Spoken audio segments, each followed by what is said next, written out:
no party will go, or the particular code will not have a jurisdiction. You cannot absolutely bar the jurisdiction. That's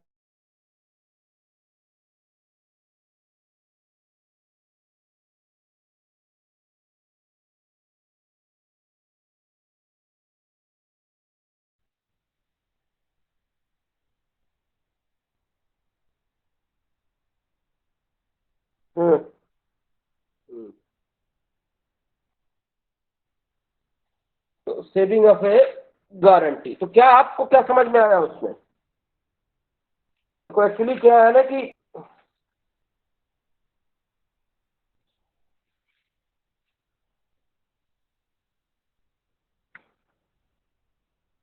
देखो वो सब define है उसमें, explanation class भी है उसमें, बैंक भी डिफाइन है, बैंकिंग कंपनी भी डिफाइन है, स्टेट बैंक ऑफ इंडिया।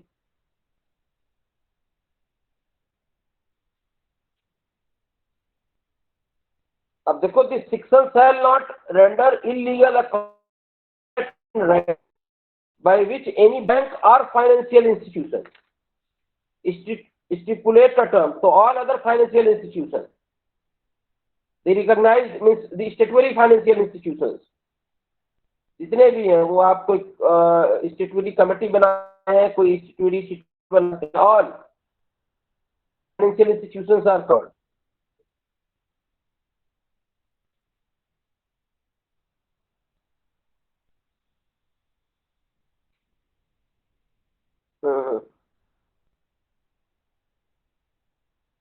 आप पब्लिक और प्राइवेट का डिफरेंस समझो, आप पब्लिक बैंक और प्राइवेट बैंक समझ जाओ। फाइनेंशियल इंस्टीट्यूशन, देयर में be a financial institution, public institution other than bank also, आप समझ रहे हो? तो वो उस सेंस में,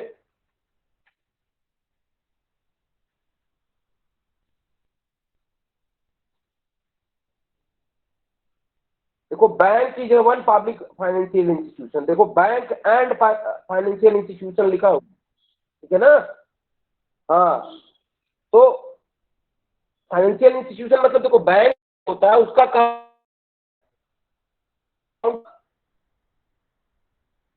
ऐसा मतलब एक जहाँ पे अकाउंट खोलते हैं, सैलरी अकाउंट, सेविंग अकाउंट खुलते हैं, और उसमें आप मनी सेव कर सकते हैं ऑल दैट।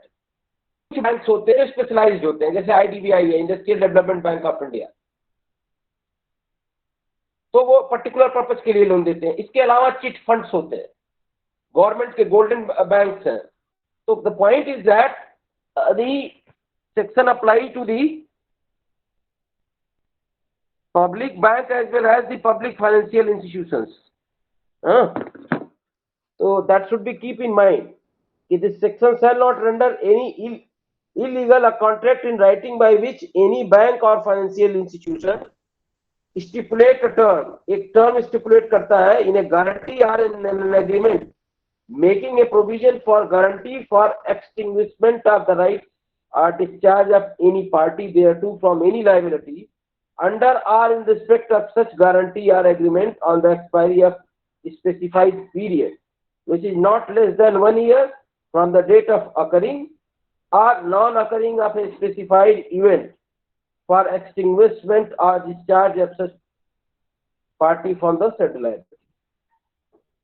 और जो आप एक्सेप्शन की बात कर रहे हैं ना, in exception 3 the expression financial institution means any public financial institution within the meaning of section 4A of the companies act 1956। तो जो आपने सवाल पूछा है उसमें सिर्फ बैंक नहीं है, उसका एक एक्सप्लेनेशन दिया हुआ है कि फाइनेंशियल इंस्टीट्यूशन का मतलब क्या हो गया। वो सारे फाइनेंशियल इंस्टीट्यूशन जो कि 4A of the company act में डिफाइन है, वो सारे हैं। अब आप 4A देख लीजिएगा कंपनी एक्ट में कि कौन कौन से फाइनेंशियल इंस्टीट्यूशन। एक तो ये बात, दूसरी चीज आप ये समझिए ये एक्सेप्शन बनाया क्यों गया है। क्योंकि ये देखिए गारंटी को लेके है। गारंटी जब आप कभी बैंक से लोन लेने जाते हैं ना, तभी गारंटर की जरूरत होती है, उसी को कॉन्ट्रैक्ट ऑफ गारंटी भी करते हैं।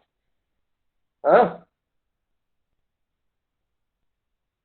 तो जब आपको हैवी लोन लेना होता है तो गारंटर की आपकी जरूरत होती है। मैंने एक दिन क्लास में डिस्कस किया था what is contract of guarantee. Basically ये लोन में जरूरत होती है कि जब आपको लोन चाहिए, तो आपकी मार्केट में इतनी क्रेडिट नहीं है, ठीक है ना, कि आपको बैंक लोन दे। तो बैंक में जो बड़े खाता धारक होते हैं, बड़े अकाउंट होल्डर्स होते हैं, जिनके अकाउंट में अच्छा खासा पैसा है और उनकी क्रेडिट बड़ी अच्छी है बैंक की नज़र में, उन्होंने कभी कोई डिफॉल्ट नहीं किया है, सिविल उनका अच्छा है, तो जनरली ऐसे लोगों की गारंटी पे बैंक लोन दे देता है छोटी पूंजी वाले लोगों के लिए, या जिनकी मार्केट में कोई क्रेडिट नहीं है, नया नया बिजनेस उन्होंने स्टैब्लिश किया है, ठीक है। बाद में धीरे धीरे बिजनेस करके वो भी अपनी जब ट्रांजेक्शन होता रहता है वो बैंक में अकाउंट खोलते हैं, फिर उनका आईटीआर जाता है, बैंक के रिलेशन ट्रांजेक्शन बैंक भी देखता है, तो फिर subsequently over the period of time वो भी अच्छे गारंटर हो जाते हैं। लेकिन अभी ये के लिए होता है, तो उस केस में क्या है ना कि जो गारंटी देता है वो कहता है भाई देखो मैं साल भर तो गारंटी लूंगा, या एक पर्टिकुलर बिजनेस के लिए वो गारंटी ले लेगा, बट वो ऐसा नहीं है कि हर टाइप ऑफ देता है। या तो ये एग्रीमेंट में ही लिखा रहेगा कि मतलब आपकी लाइबिलिटी, वो अपनी लाइबिलिटी को लिमिट कर रहा है कि इस डेट के बाद अगर कोई ये डिफॉल्ट करेंगे, या बैंक मान लो कोई गारंटर पकड़ के ले आते देने के लिए, कई बार बैंक जरूरी होती है उनसे कि भाई चलो ठीक है साल भर की आप गारंटी ले लो इसकी, ताकि हम अपना कोटा पूरा कर लें, लोन दे दें, क्योंकि उसमें आरबीआई के डायरेक्शंस भी हैं, गाइडलाइंस भी हैं,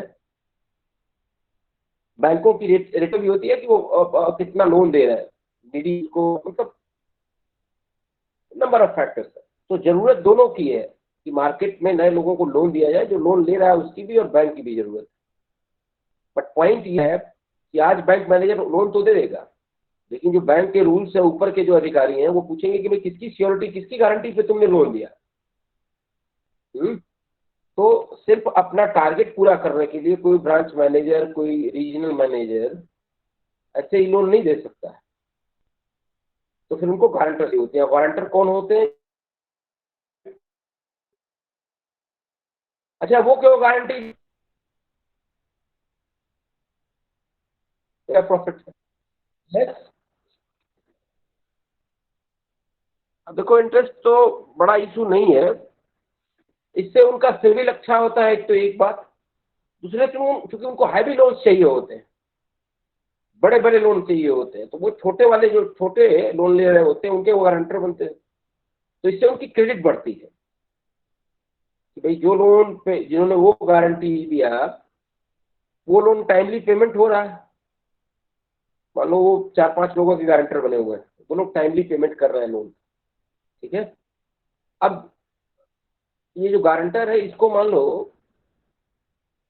50 करोड़ रुपए की जरूरत पड़ी, 100 करोड़ रुपए की जरूरत पड़ी, ठीक है, तो चूंकि इसका सिविल बढ़िया है, बैंक से रिलेशन अच्छे हैं, ठीक है, और इसकी कोई देनदारी नहीं है, ड्यू नहीं है इसके ऊपर, जब जब इसने लोन लिया है, जिन जिन लोगों ने इसको गारंटी रख के लोन लिया है वो लोग लगातार पेमेंट कर रहे हैं, तो देखो एक ट्रस्ट डेवलप हो जाता है, उसी को मतलब सिविल निकाला जाता है। अभी आप you are all too young, कुछ लोग आप में से जानते होंगे कि जब आप होम लोन लेने जाएंगे, कार लोन लेने जाएंगे, तो देखा जाएगा कि आपने पहले कोई लोन लिया है या नहीं, और उसका पेमेंट किया है या नहीं, कोई डिफॉल्ट तो नहीं किया है, तो इस तरह से आपका एक फाइनेंशियल स्टेटस निकाला जाता है, एनुअल फाइनेंशियल स्टेटस निकाला जाता है, ठीक है। आप लगातार आईटीआर पे कर रहे हैं या नहीं कर रहे हैं, आपकी फाइनेंशियल स्टेबिलिटी क्या है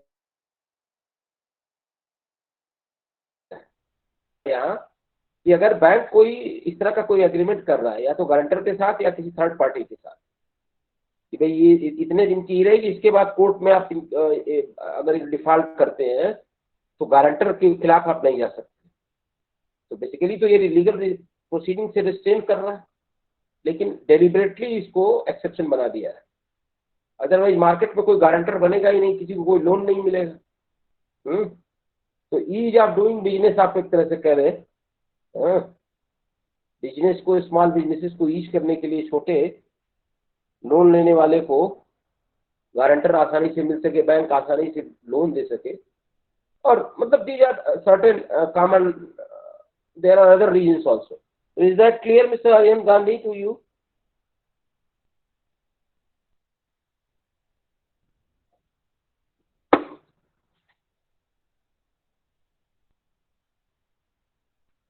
अब देखो आप ऐसा सुनो, मैं बता दूं, you meet me after the class. What you are asking is something relevant in CS exams, something relevant in other exams, not in our academic exams. So we will discuss after the class, because the syllabus is running behind, and then we have to touch to the other important topics. And this much deeper, I happy and appreciate your concern that you are reading it, but actually it is not required from your academic point of view examinations. But those means we will be meeting after the class. You wait after the attendance. We will discuss. Are those they have the further, they want of further discussions? कि क्यों 1 year है, कभी कभी 3 year होता है, तो we will discuss to that. इस तरह के सवाल CS के एग्जाम्स में आते हैं इसको लेके. आई मीन कॉम्पिटिटिव एग्जाम्स में भी जो है ये बड़ा इंपॉर्टेंट नहीं है, ये जो एक्सेप्शन. हाँ, CS में क्वेश्चन इंपॉर्टेंट है. Now coming back to the wagering agreement. तो कल हमने देखा था कार्लिल वर्सेस कार्बोलिक स्मोक बाल कंपनी में कि क्या है वेजरिंग एग्रीमेंट के एसेंशियल्स. तो anyone would like preferably video on what the essential features with this carbolic smoke ball company case. Which agreements will be called as weathering agreement? How the court will reach to the conclusion? What essentials are to be tested when an agreement is alleged to be not enforceable on the ground that it is a weathering agreement? Not enforce. एक party कह रही है कि इस agreement को enforce कराया जाए, valid contract का, दूसरा कह रहा है नहीं, इसमें वेजरिंग एलिमेंट्स के वेजरिंग एग्रीमेंट के एलिमेंट्स है, therefore it is not enforceful, therefore it is void as per section 30. तो कार्लिल वर्सेस कार्बोलिक स्मोक बाल कंपनी में क्राइटेरिया लेट डाउन की गई, एंसन ने भी डिसाइन किया. तो कल हमने उसको डिस्कस किया था. तो anyone has read and try to understand at least something?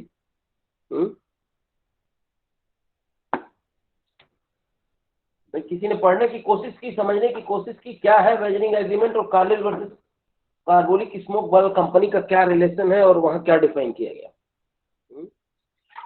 Am I audible or not?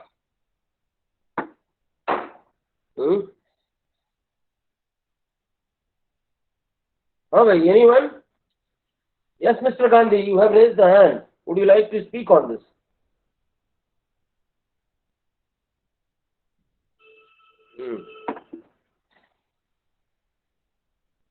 देखो 22 मई को एग्जाम आपने ही लिखना है, and comparatively I am taking much time than other teachers. That too this topic, ठीक है, कुछ एक सेक्शंस में तो ये टॉपिक मतलब बड़ा मतलब क्वाइट ऑब्वियस है कि बहुत एग्जामिनेशन पॉइंट ऑफ व्यू से नहीं है, बट अगर पूछ दिया गया तो कल हमने डिस्कस करा था, ठीक है ना. तो that there must be a promise to pay money और मनी इज वर्थ. पहली चीज तो ये है कि एक वादा होना चाहिए, या तो पैसा दिया जाएगा या तो कुछ ऐसा जिसकी पैसे से वैल्यू निकाली जा सकती है.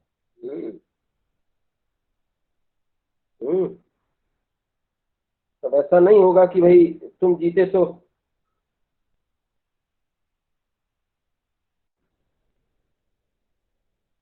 लव यू और तुम हारे तो I will monetary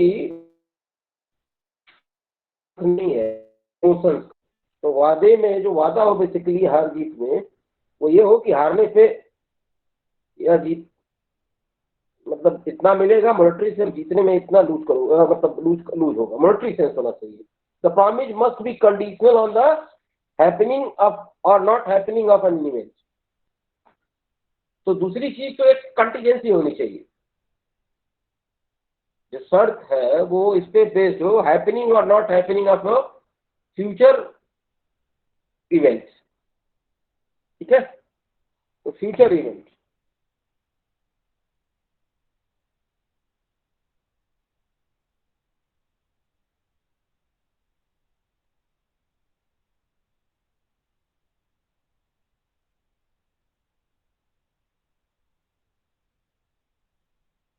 of the happening or not happening of a future uncertain event.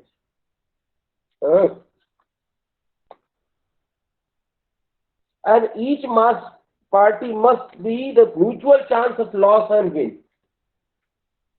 So either party must have win or lose, and there should not be any other interest in that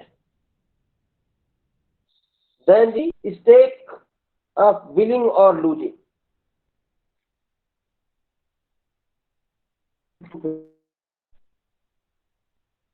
It is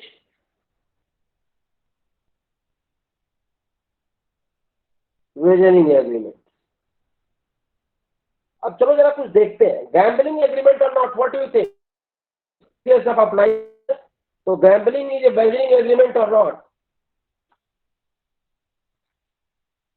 अच्छा, दोनों कुछ लोग उनसे आप बता दो कि there is a two reason, एक तो they are late, so therefore second meeting. I think I am audible to the listeners of the, by anyone from second meeting?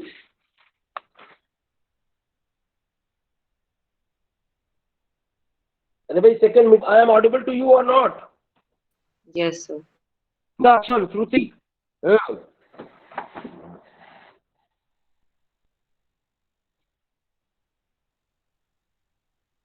Dhaliwal और अमन कुमारी want they put into this meeting. उनका कहाँ पे message पहुंचाए हैं, जिस भी सेक्शन के, जिस भी कास्ट के, जो भी उनके क्लोज फ्रेंड्स हो, कि please join the second meeting, not the first. We are already full in second. First. तो आप बताओ कि गैम्बलिंग जुआ इज ए इवेंट और not, what is your opinion, अगर आप एसेंशियल्स को अच्छे से समझ गए हैं.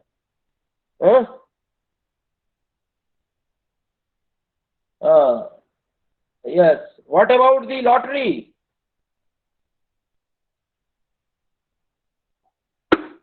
तो बिल्कुल सही, जिन लोगों को ये समझ में आ रहा है कि लॉटरी और गैम्बलिंग है, तो they are now right track, they got the point. What about chit fund? Chit fund, you no?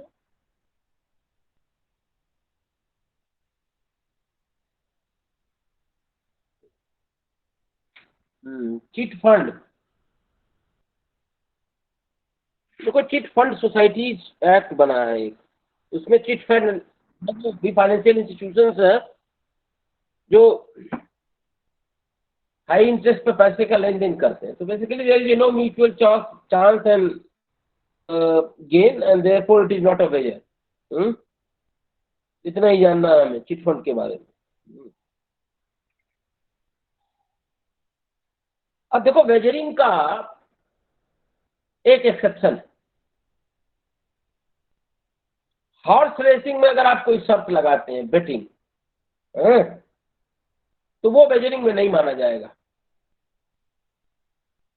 In spite की सारे एसेंशियल्स हैं फुलफिल, इसको डेलिबरेटली एक्सेप्शन बनाया गया है. अगर आप देखेंगे इसका सेक्शन 30, तो देखिए उसमें एक्सेप्शन है कि नहीं, हॉर्स रेसिंग को लेके. एक सेक्शन का उसमें आईपीसी के भी,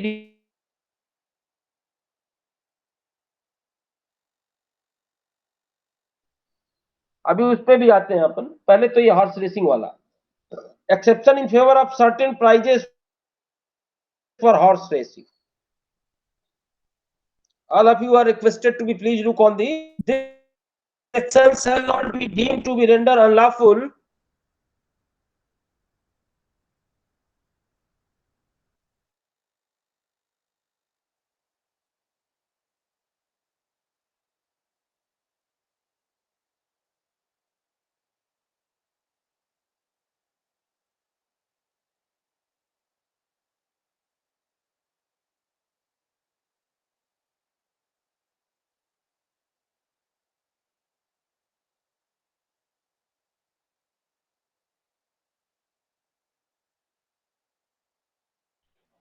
₹500 या उससे ऊपर की कोई prize plate sum of money, क्योंकि हॉर्स रेसिंग में भी म्यूचुअल लॉस ऑफ गेन होता है। तो अब कौन बताएगा कि इसको एक्सेप्शन क्यों बनाया गया? What is the logic? Yes mister Mohammad Adam Khan Azmi, yes very good morning.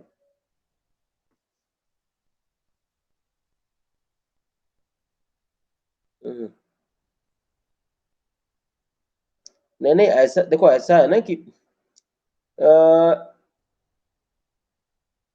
जिस स्किल और लेबर की आप बात कर रहे हैं वो तो जुआ खेलने में भी उतनी ही जरूरत है। आप समझो, ठीक है?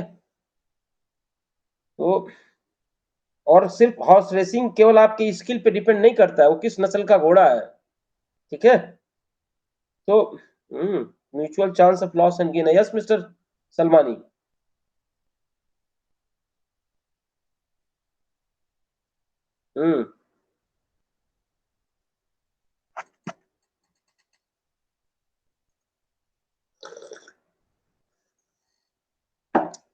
अरे भाई, तो फिर तो वो किसी भी तरह के खेल में हो सकता है। साइकिल रेस में क्यों नहीं किया? दौड़ में क्यों नहीं किया? 100 मीटर में, 200 मीटर में? हॉर्स रेसिंग में भी क्यों किया?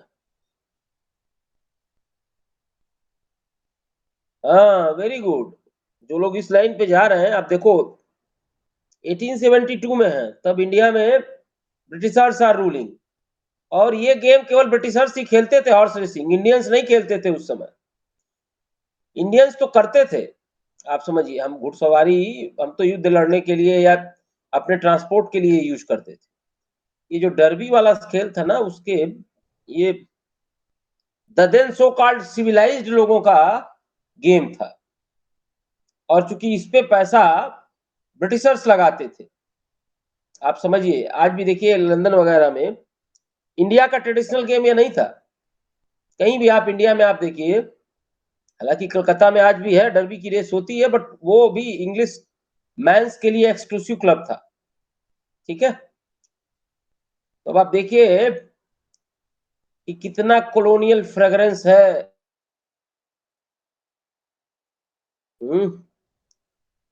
कि सारा इसेंशियल्स पूरा होते हुए भी किसी इंडियन गेम को एक्सेप्शन, गेम्स भी हैं जिसमें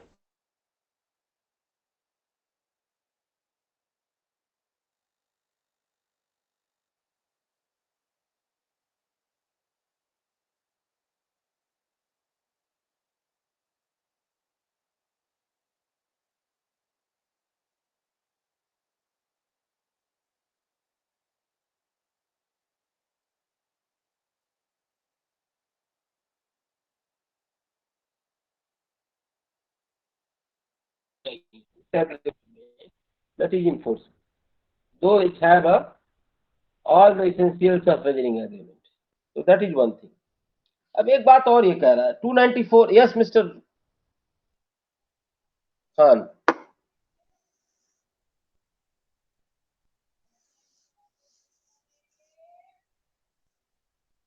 नहीं, लीगलिटी इलीगलिटी पे आप आएंगे, अभी हम घेरूलाल पारेख वर्सेस महादेव माहिया का केस पढ़ेंगे, उसमें यही इशू ही है, the legality and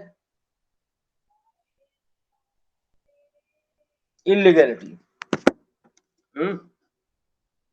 the legality and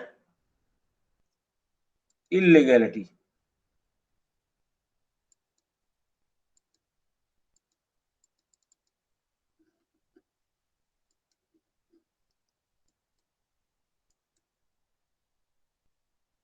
So we will come to that. What is the difference between wagering agreement and illegal agreements?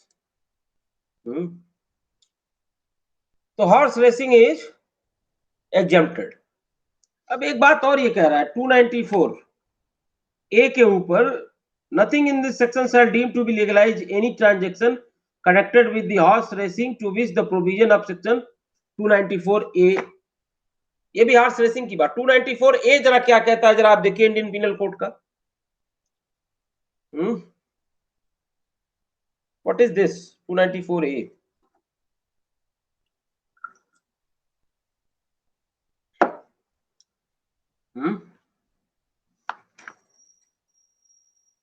क्या है 294A? Anyone can read? Hmm hmm हम्म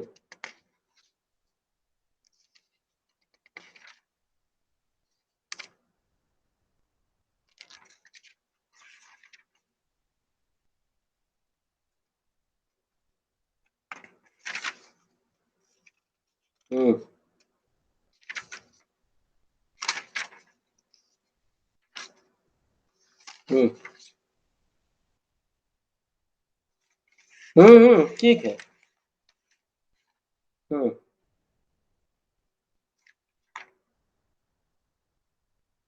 तो ये कह रहा है कि ये जो सेक्शन 30 है आपका, it will have a no application. In fact, जो है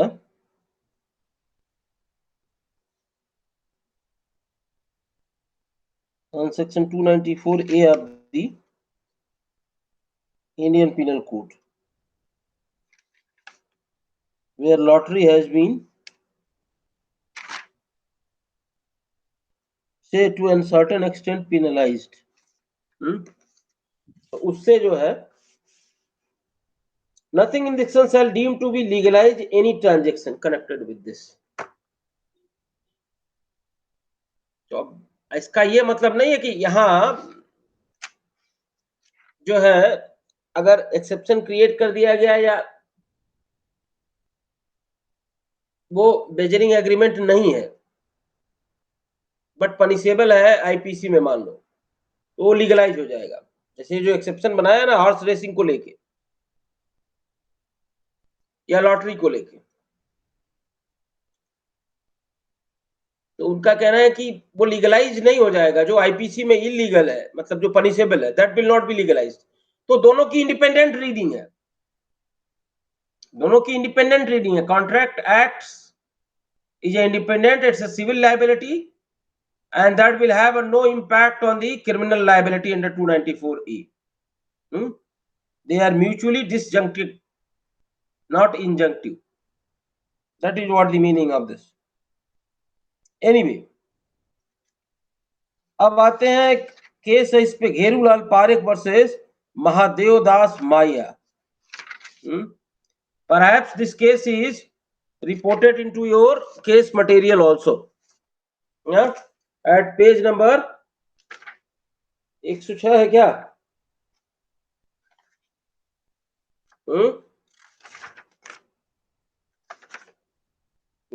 106 है. तो घेरूलाल पारेख वर्सेस महादेव दास माया.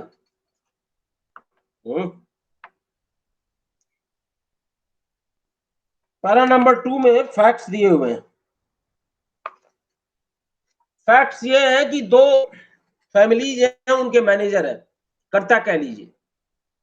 दो फैमिलीज थी, एक्स और वाई. ठीक है, तो karta is the head of the family, उसको मैनेजर भी कहा जाता है. I know who is karta. I hope you know what is who is karta, what is his powers and liability. तो वो सारा आपको पढ़ाया जा रहा होगा हिंदू लॉ में, क्या उसके पावर्स हैं, क्या उसकी लायबिलिटीज हैं. हु कैन बी कर्ता, whether a female can be karta or not.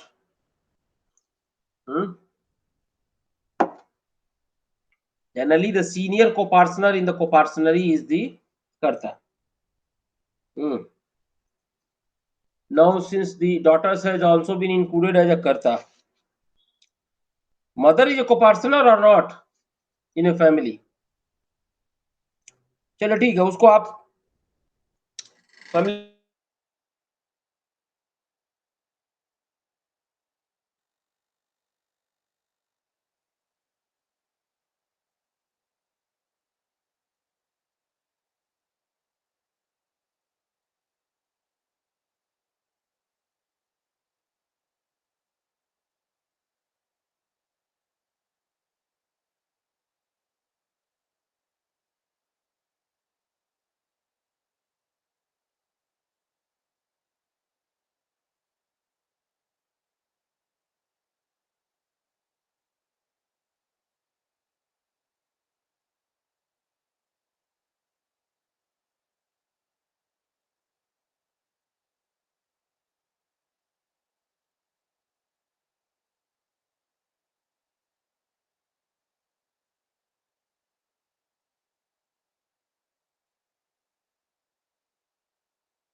Sir, you are not audible to us.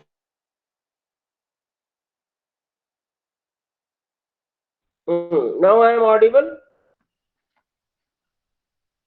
Yes, sir. हाँ, तो सर हम आप बात कर म्यूट रहे पे थे सर। हैं गिरिलाल पारेख वर्सेस महादेव माहिया का। दोनों ने मिलकर एक पार्टनरशिप फॉर्म बनाई। फॉर्म में ये हुआ कि बिजनेस किया जाए, मार्केट में पैसा लगाया जाए mutual chance of loss and gain पे, और फॉर्म को रिप्रेजेंट करेंगे रेस्पोंडेंट महादेव माहिया, और लगभग हापुड़ के व्यवसायियों से 32 ट्रांजेक्शन हुए। जो भी माल मंगाया गया कि भाई उसको कलकत्ता में महंगे दाम में भेजा जाएगा हापुड़ से खरीद के, और फायदा हुआ तो दोनों बांट लेंगे, लॉस हुआ तो ये पहले से पार्टनरशिप एग्रीमेंट में ही तय था। और उसमें ये भी था कि भाई जो रेस्पोंडेंट है वही मैनेजिंग पार्टनर रहेगा, वही face of the partnership form रहेगा, वही सारी डीलिंग्स पार्टनरशिप फॉर्म के बिहाफ पे करेगा। और ऐसा होता भी है पार्टनरशिप फॉर्म में कि कोई एक ही करता है, रिप्रेजेंटिंग ऑल। तो लगातार बिजनेस हो रहा था, बट लॉस ही लॉस हो रहा था, कुछ फायदा हो नहीं रहा था। अब सारा वही रिप्रेजेंटिंग पार्टनर था तो वो कर रहा था। जब उसने देखा कि लगातार लॉस ही हो रहा है तो उसने बंद कर दिया। उसने जो भी देनदारी थी उसको दे के बंद कर दिया। अब हर पार्टनरशिप फर्म का ऑडिट होता है फाइनेंशियल ईयर में कि भाई कितने का बिजनेस हुआ पूरे फाइनेंशियल ईयर में, कितना नफा कितना नुकसान हुआ। अगर नुकसान है तो सारे पार्टनर्स मिलकर बियर करते हैं। ये पार्टनरशिप फर्म का इस्टेब्लिश्ड रूल है, आगे आपको पढ़ाया जाएगा। बेसिकली पार्टनरशिप भी जो है वो एक एग्रीमेंट ही है। Partnership is an agreement where partners are agree to share the profit of a business. तो उसी एग्रीमेंट को इन्फोर्स कराने की बात है। जो एग्रीमेंट हुआ था गिरिलाल पारेख और महादेव माहिया के बीच में, मार्केट में पैसा लगा के सामान खरीदने का और बेचने का। महादेव माहिया का कहना है कि चलो ठीक है, जब अकाउंट सेटल हुआ तो उसने कहा कि भाई देखो हमने सारा जो लॉस हुआ पेमेंट तो क्लियर कर दिया, बट जो तय हुआ था वो ये था कि भाई आप भी आधा शेयर करोगे। तो अब उसने डिमांड रेज की। देखो केवल उस एग्रीमेंट के परसुएंस में नहीं जो वहां हुआ था, पूरा जो फर्म है, फर्म का जब फाइनेंशियल ऑडिट हुआ, जब अकाउंट सेटल होने लगे फाइनेंशियल ईयर के, तो देखा गया कि रेस्पोंडेंट ने पास में ही है फॉर्म। अब गिरिलाल पारेख ने कहा कि नहीं नहीं, ये एग्रीमेंट तो इन्फोर्सेबल था ही नहीं। जो एग्रीमेंट हमने इंटर किया था ये वेजरिंग एग्रीमेंट था। ये वेजरिंग एग्रीमेंट था, therefore it is not enforceable. तो गिरिलाल पारेख का कहना है कि this is not enforceable.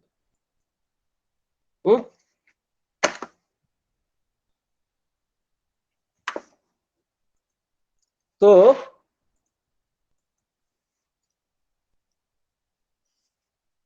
Basically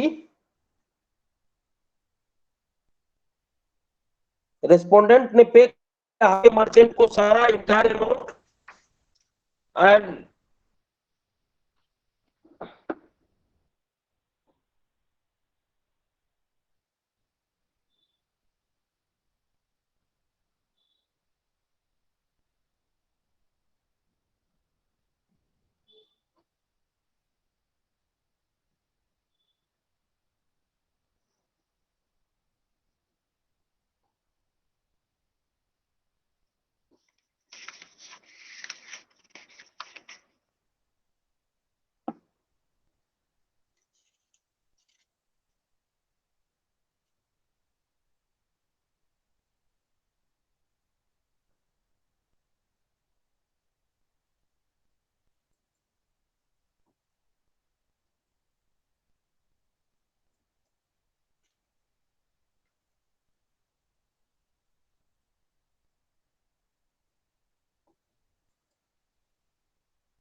अच्छा ये Ruchi Paliwal, anyone know who is Ruchi Paliwal, from which section?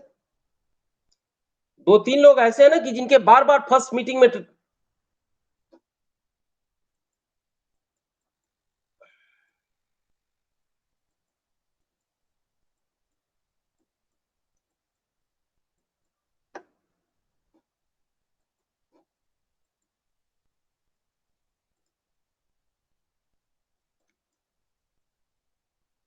anyone know who is anyone who know who is Ruchi Paliwal, in which section? Ruchi Paliwal is constantly disturbing him and few others. वो पता नहीं क्यों उनको क्या है कि वो बार बार पहली मीटिंग में ही आना चाह रहे हैं, और that is what admitting them I have been ousted from the meeting.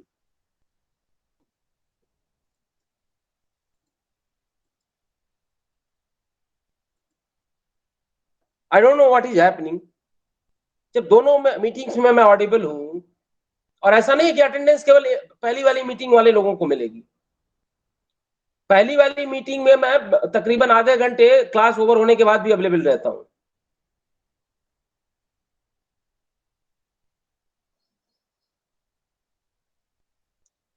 आप लेट ज्वाइन भी करोगे, आप चाहोगे कि मैं पहली मीटिंग में भी आ जाऊं, और persistently continuously only in the first meeting.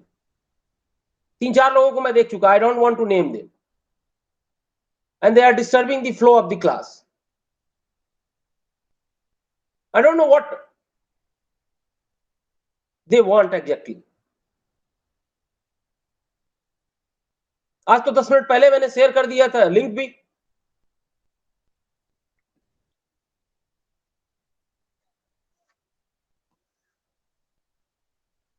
Anyway, coming back to the fact of the case.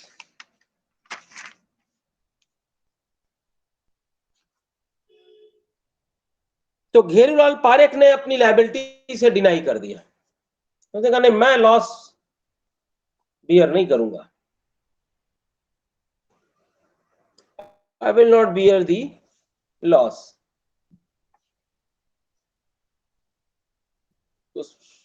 तो महादेव माहिया ने कहा मैं कोर्ट जाऊंगा इसको इन्फोर्स कराने। वो कहा जाओ,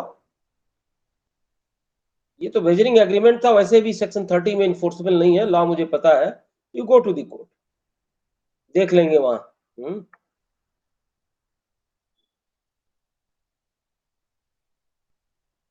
So therefore the महादेव माहिया रीचेस टू द कोर्ट। अब देखो, ट्रायल कोर्ट गया, फिर हाई कोर्ट गया, फिर मामला सुप्रीम कोर्ट में आया। तो जो ट्रायल कोर्ट का जज है, he found that the SEC agreement was void as its objective was forbidden by law and opposed to the public policy. Trial court ने वो घेरूलाल पारेख की बात मानी। उसने कहा हाँ, ये वेजरिंग एग्रीमेंट है, इन्फोर्सेबल नहीं है, अगेंस्ट द पब्लिक पॉलिसी है। वेजरिंग नेचर का एग्रीमेंट था, mutual chance of loss and gain की वजह से था। लॉस हुआ होता तो आप कोर्ट के सामने आते नहीं, अब आपको सॉरी प्रॉफिट हुआ होता तो आप लोग प्रॉफिट शेयर कर लेते। लॉस हुआ है तो आप कोर्ट के सामने इसको इन्फोर्स कराना चाह रहे हैं, दैट इज नॉट इन्फोर्सेबल। ये ट्रायल कोर्ट का था। अच्छा, एक बात इसमें ध्यान देने वाली बात यह है कि contract and collateral agreement and collateral agreements, अब बस ध्यान ये दीजिएगा कि जो वेजरिंग एग्रीमेंट जो था, वेजरिंग वाला, पहले तो पार्टनरशिप का एग्रीमेंट में पार्टनरशिप हुई, ये हुआ कि हापुड़ के साथ बिजनेस किया जाए। पार्टनरशिप बनती इसीलिए बिजनेस करके प्रॉफिट शेयर करने के लिए। तो एक एग्रीमेंट होता है पार्टनरशिप बनने का, और उस एग्रीमेंट पे पार्टनरशिप एक्ट अप्लाई होता है कि माइनर पार्टनर हो सकता है कि नहीं, और पार्टनर्स की क्या लायबिलिटी होगी एक दूसरे के प्रति, अकाउंट्स कैसे सेटल होगा, लॉस और प्रॉफिट कैसे से, उसका सारा लॉ पार्टनरशिप एक्ट में है, जो कहता है कि पार्टनरशिप इज एन एग्रीमेंट। तो एक तो वो मेन एग्रीमेंट हुआ, मतलब एक एग्रीमेंट आप उसको कोलेटरल कह लें, मेन कह लें। साथ में एक एग्रीमेंट था कि हापुड़ वालों के साथ मतलब म्यूचुअल चांस एंड लॉस पे ये वेजरिंग एग्रीमेंट। तो बेसिकली दो कनेक्टेड एग्रीमेंट थे, that is to be kept in mind, जिसमें से ऑफ कोर्स एक वेजर था। ये जो मार्केट में पैसा लगा के mutual chance of loss and gain था हापुड़ के साथ बिजनेस करने का, या गाजियाबाद कहीं से भी, कोई मार्केट से सामान खरीद के और उसके दाम अगर बढ़ गए तो महंगे दाम पे बेच के लाभ कमाना, ये जो एग्रीमेंट था ये वेजरिंग एग्रीमेंट था। तो ट्रायल कोर्ट ने सिर्फ इसी बेसिस पे पूरे एग्रीमेंट को वाइड कह दिया और कहा कि opposed to the public policy है, not enforceable, forbidden by law, section 30। Now matter is to the high court.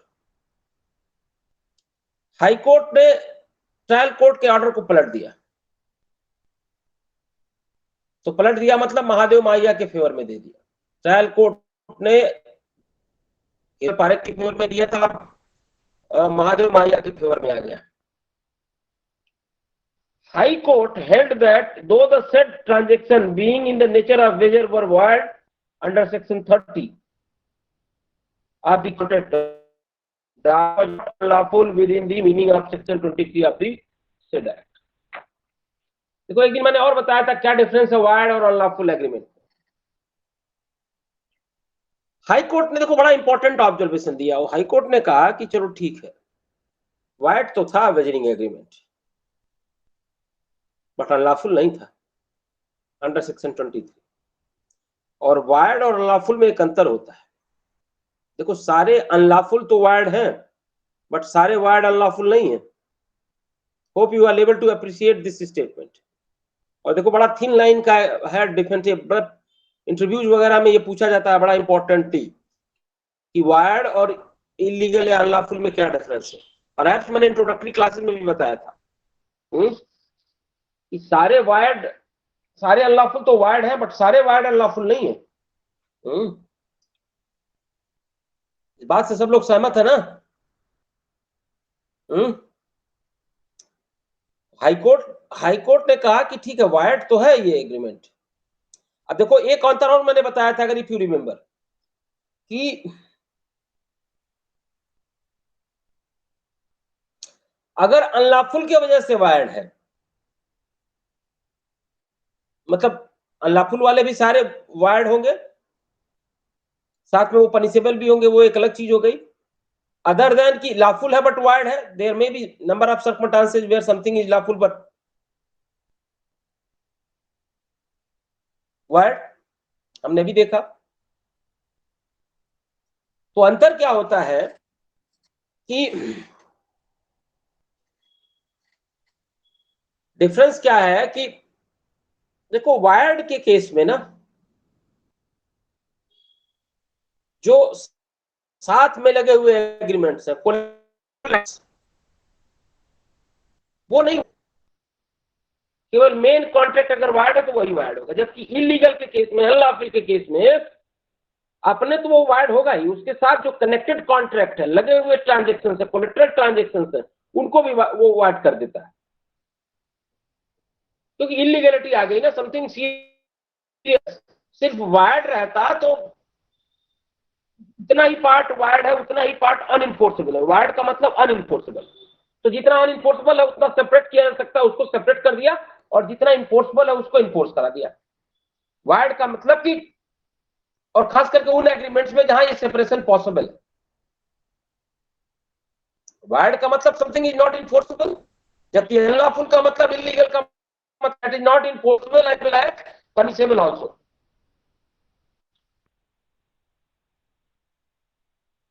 अगर इलीगलिटी या अनलॉफुलनेस की वजह से वायर्ड है तो फिर अपने साथ लगे हुए सारे एग्रीमेंट, कोलेटरल कॉन्ट्रैक्ट्स को वायर्ड कर देगी, सारा अनइन्फोर्सेबल हो जाएगा।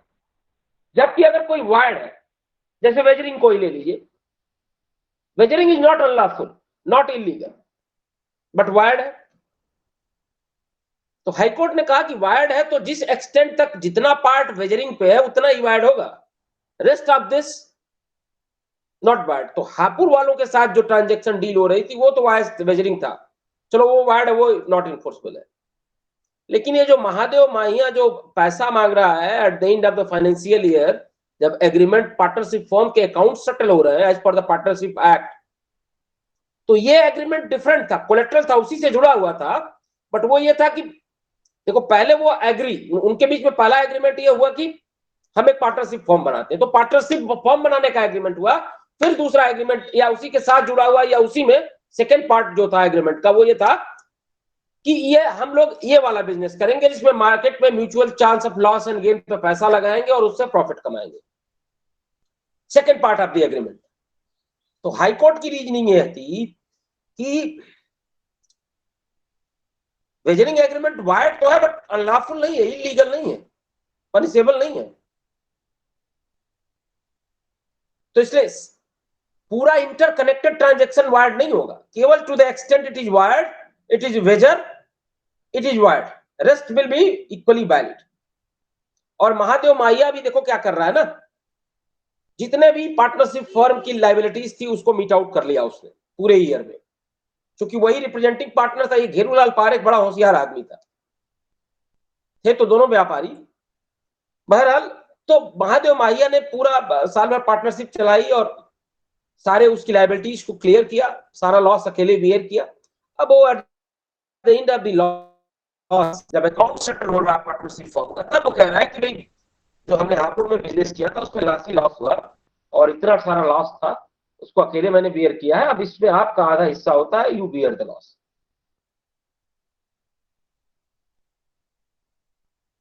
तो हाईकोर्ट ने ये डिस्टिंग्विश किया वेजरिंग एग्रीमेंट मतलब वायर्ड एग्रीमेंट और को डिस्टिंग्विश किया और कहा कि wagering agreement is not unlawful agreement, it is wired but not unlawful.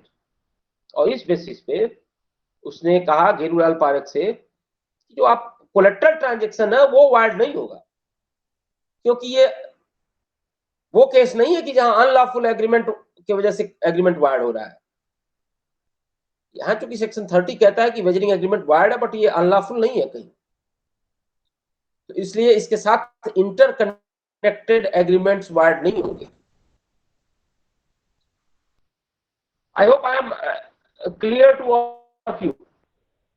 What is the reasoning and logic given by the High Court?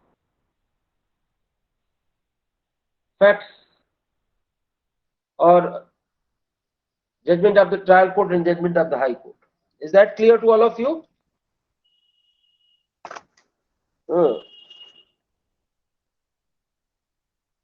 अब देखो घेरूलाल पारेख को इससे दिक्कत हुई हाई कोर्ट के जजमेंट से, तो घेरूलाल पारेख पहुंचे सुप्रीम कोर्ट। किसके खिलाफ? महादेव माहिया के खिलाफ। इशू क्या है सुप्रीम कोर्ट के खिलाफ? Whether the said agreement of partnership was within the meaning of section 23 of the Contract Act.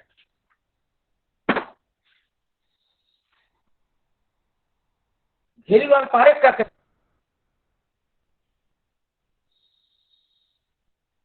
ये वेजरिंग की वजह से तो वार्ड है ही है, सेक्शन 23 में भी ये अनलॉफुल, और जब अनलॉफुल के बेसिस पे वार्ड डिक्लेयर होगा तो सारा का सारा ट्रांजैक्शन वार्ड हो जाएगा।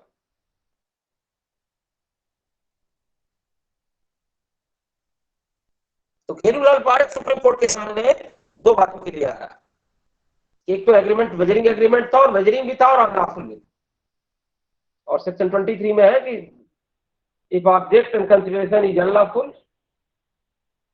Then the contract is void. तो कॉन्ट्रैक्ट का ऑब्जेक्ट जो था वो वेजरिंग तो था ही, साथ में अनलॉफुल भी था, और hence it is and hence because it is void because of unlawfulness, therefore all collateral transactions would be void. तो अगर सुप्रीम कोर्ट इसको अनलॉफुल मांग ले रही सेक्शन 23 में या इसको वायर्ड डिक्लेयर कर रही है बिकॉज ऑफ सेक्शन 23, तब तो पूरा का पूरा ट्रांजैक्शन वायर्ड हो जाएगा। बट अगर ये वेजरिंग की वजह से वायर्ड डिक्लेयर हो रहा है तो जो पार्टनरशिप वाला एग्रीमेंट है जिसमें देनदार वो वैलिड रहेगा और उसमें घेरूलाल पारेख को पैसा देना पड़ेगा।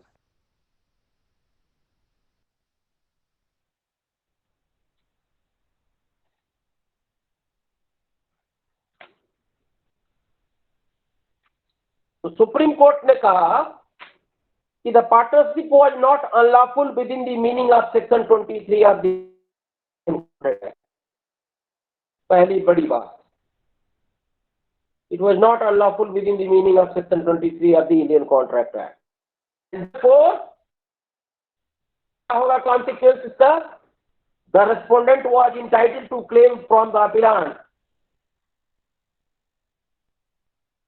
his share of loss because in case of wagering transfers the collateral agreement is not void. Supreme court ने कहा कि अनलॉफुल नहीं है.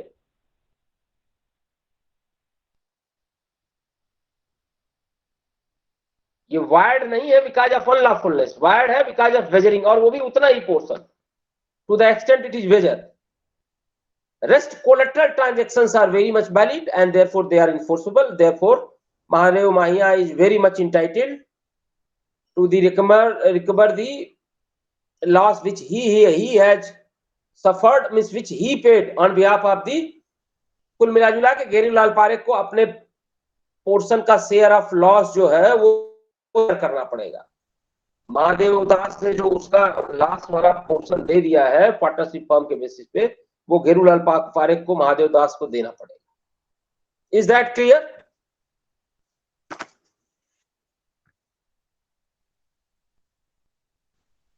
अब देखो क्या सुप्रीम कोर्ट ने रीजनिंग दी, वो बड़ा इंपॉर्टेंट है, आप देख लेना चाहिए. पूरा सारा डिस्कस किया. सुप्रीम कोर्ट ने कहा कि though wager is a void and unenforceable, it is not forbidden by law and the agreement under 23 of the Indian Contract Act, and partnership being within the meaning of section 23 is not unlawful, though it's object to carry on wagering transactions. तो unlawful, ये आप note करिए, 3 line note कर लिया ना. The partnership not unlawful and therefore the respondent was entitled to claim from the appellant his share of loss because in the case of wagering transactions the collateral not void.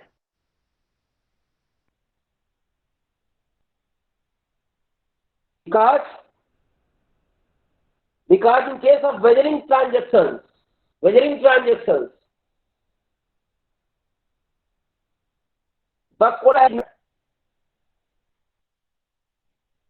Transactions के case में उसके साथ जो agreement, sectoral agreement, लगे हुए agreement वो wired नहीं होते, केवल वेजरिंग एग्रीमेंट वायर्ड होगा. तो ये बात कही. देखो इसको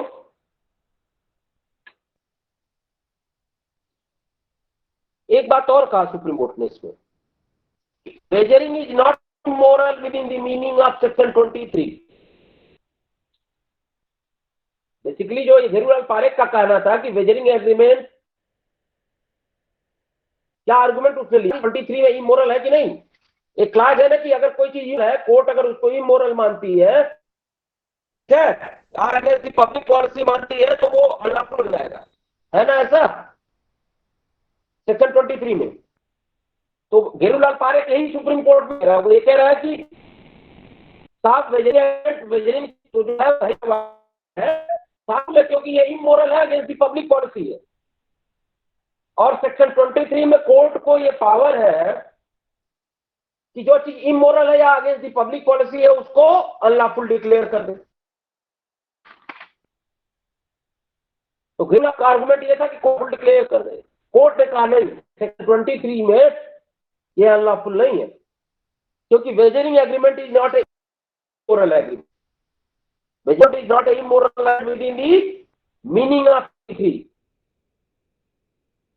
because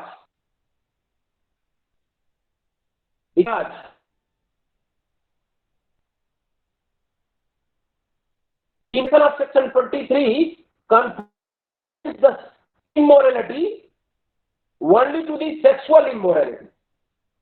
Only to the sexual immorality.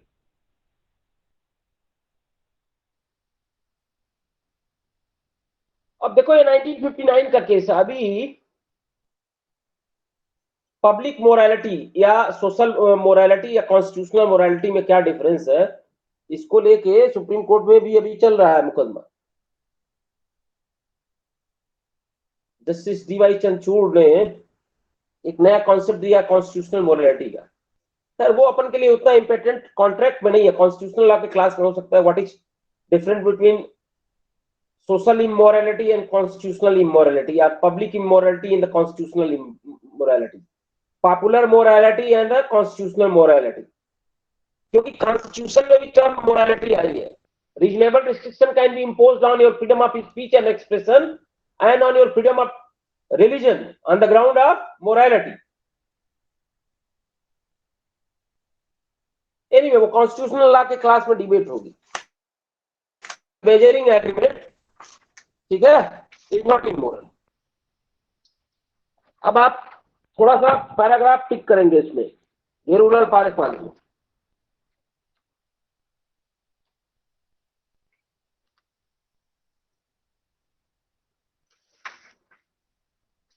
Section para number 5,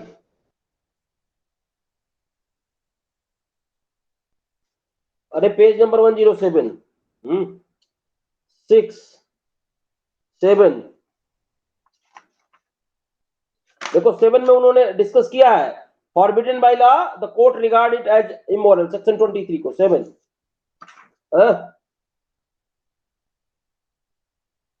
18, 19 and 21 public policy वाला भी एंगल आया है। अच्छा एक बात और याद रखना, ये वाला केस है ना, इसी में पब्लिक पॉलिसी को सुप्रीम कोर्ट ने डिसाइड किया है। इसी में कहा है कि the public policy is unruly a horse. Anson का एक स्टेटमेंट कोट किया है जिसको बार बार पूछा जाता है, क्योंकि वो घेरूलाल पारेख ने आर्गुमेंट लिया था कि ये इमोरल है, अगेंस्ट द पब्लिक पॉलिसी है, इसलिए 23 में ये अनलॉफुल डिक्लेयर किया जाना चाहिए। कोर्ट ने वो आर्गुमेंट एक्सेप्ट नहीं किया। कोर्ट ने डिटेल रीजनिंग दी है, वो आप पढ़िएगा। Because of the possibility of the time it's not possible to be discuss the case in para wise and particularly considering the importance of this topic. Para number 21, then para number 22.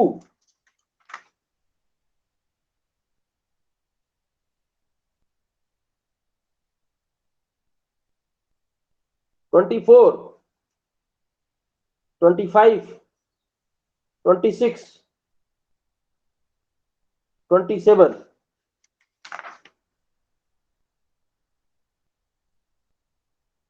अच्छा ये immorality वाला 29 में, 28 में summarise किया है और 29 में immorality वाला।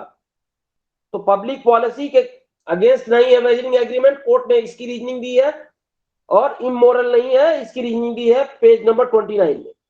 इमोरलिटी का क्या मतलब है? तो बेसिकली देखिए घेरूलाल पारेख वाला केस आपके एग्जाम में तो जो इंपॉर्टेंस है उसकी है ही है, मान लीजिए बहुत ज्यादा उसके मतलब कभी पूछा है कभी नहीं पूछा है इसको। और जब आप कॉम्पिटिटिव एग्जाम्स के पॉइंट ऑफ व्यू से, तो इसमें पब्लिक पॉलिसी को डिफाइन किया, इमोरलिटी को ये कहा कि measuring agreement is wired but not unlawful, not इसके साथ के जो कोलेटरल एग्रीमेंट्स हैं वो इन्फोर्सेबल होंगे।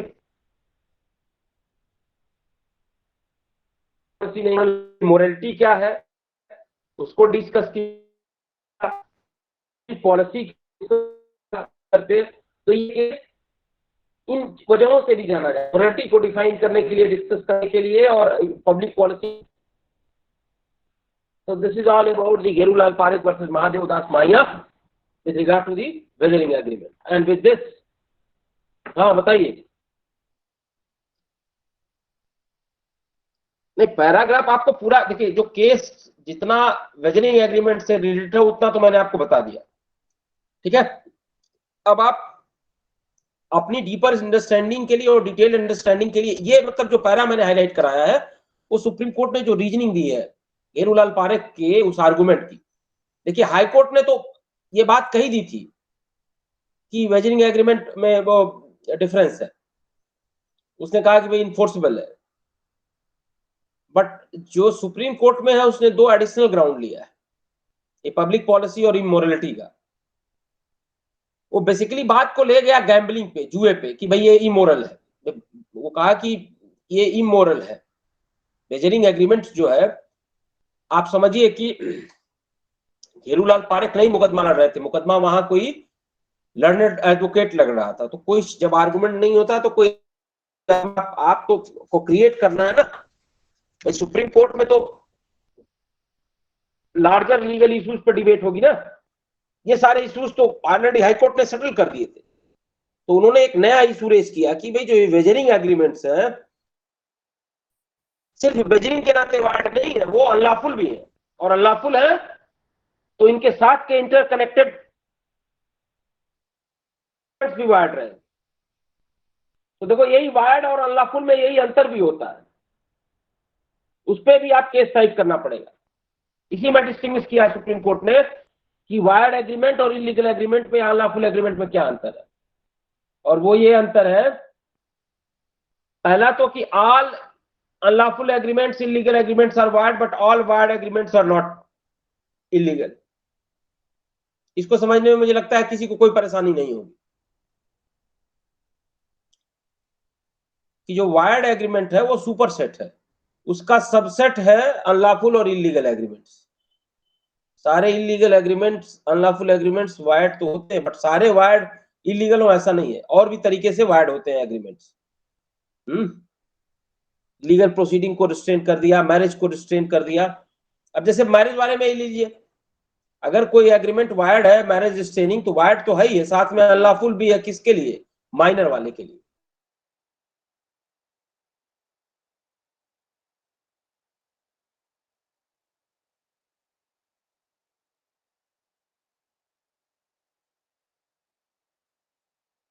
उसी एक्सटेंट तक उतना ही पार्ट और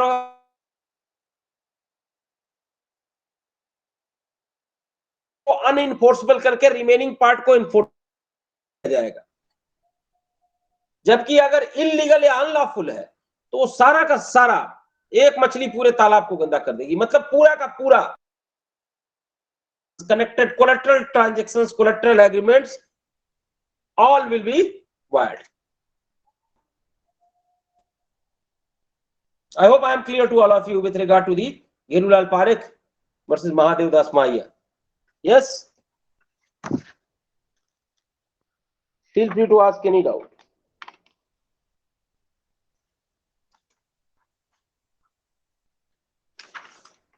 अब देखो, ऐसा है ना कि जो 2-3 केसेस हैं,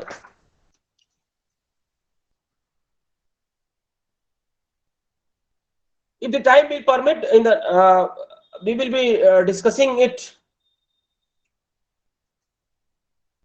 in precise, but that will be more or less a homework. More or less it will be a homework of this chapter, जो 3 रिमेनिंग केसेस हैं। बल्कि मैं कहूंगा कि 2-3 लोग अगर रेडी हो तो एक एक जने असाइनमेंट ले लो। अगली क्लास में 3 केसेस हैं इसमें। तो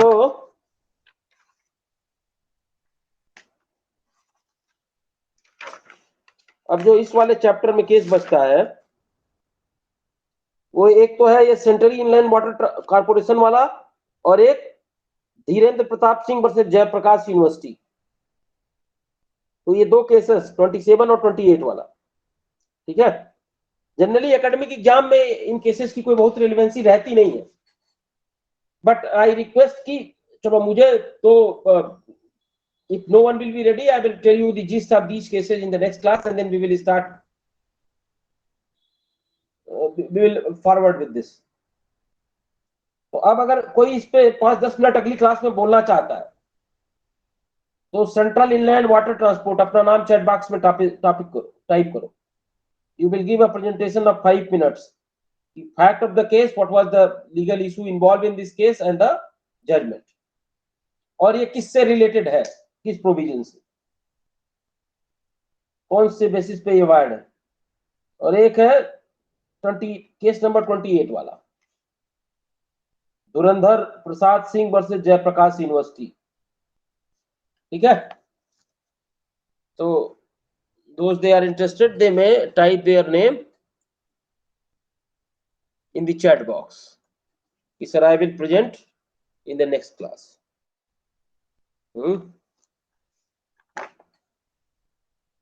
अच्छा, Shreshtha Bhardwaj is taking this case. ये पहला वाला और Tayyab Sulemani is taking the second case, मतलब case number 27 by Sista Bharadwaj and case number 28 by Tayyab Sulemani. Okay. अच्छा, is the any section having a class at 2 p.m.? Which section? Section I.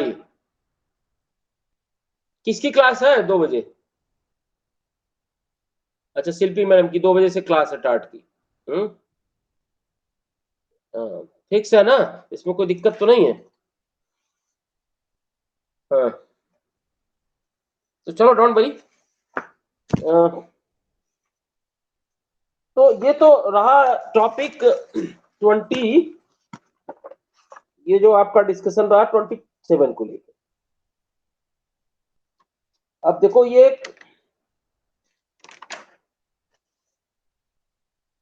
3 important topic बचते हैं, topic 8, 9 and 10. ठीक है, डिस्कस तो हम topic 11 भी करेंगे, बट वो एग्जामिनेशन पॉइंट ऑफ व्यू से जनरली अगर आप पिछले 10 सालों का क्वेश्चन पेपर देखेंगे तो बहुत ज्यादा क्वेश्चन इससे पूछे नहीं जाते हैं. क्यों? क्योंकि ये ऑलरेडी आईटी एक्ट में कवर्ड है. तो और आप देखो टॉपिक 8, टॉपिक 9 से चलो लास्ट क्लास में हम ये डिस्कस करेंगे कि कौन से टॉपिक से फुल क्वेश्चंस बनते हैं जनरली और किससे हाफ क्वेश्चंस बनते हैं. हाँ, तो अभी जो आने वाले हमारे टॉपिक्स है ना, टॉपिक 8, 9 एंड 10, या अभी जो टॉपिक 7 हमने कवर किया, इससे ज्यादा हाफ क्वेश्चन बनता है. देखो टॉपिक 10 से भी हाफ बनता है और टॉपिक 8 और 9 से फुल क्वेश्चंस बनते हैं जनरली. अगर मतलब ये कोई ऐसा नहीं है कि मैं आपको जो बता रहा हूं, ये आप अगर पिछले 10 सालों का ट्रेंड देखेंगे तो आप खुद समझ जाएंगे, क्योंकि मेरे पास लास्ट 10 इयर्स के क्वेश्चन पेपर है. आप मार्केट में मिल जाएगा, ऑनलाइन मिल जाएगा, आप अगर देखोगे तो आपको खुद ये ट्रेंड पता चल जाएगा.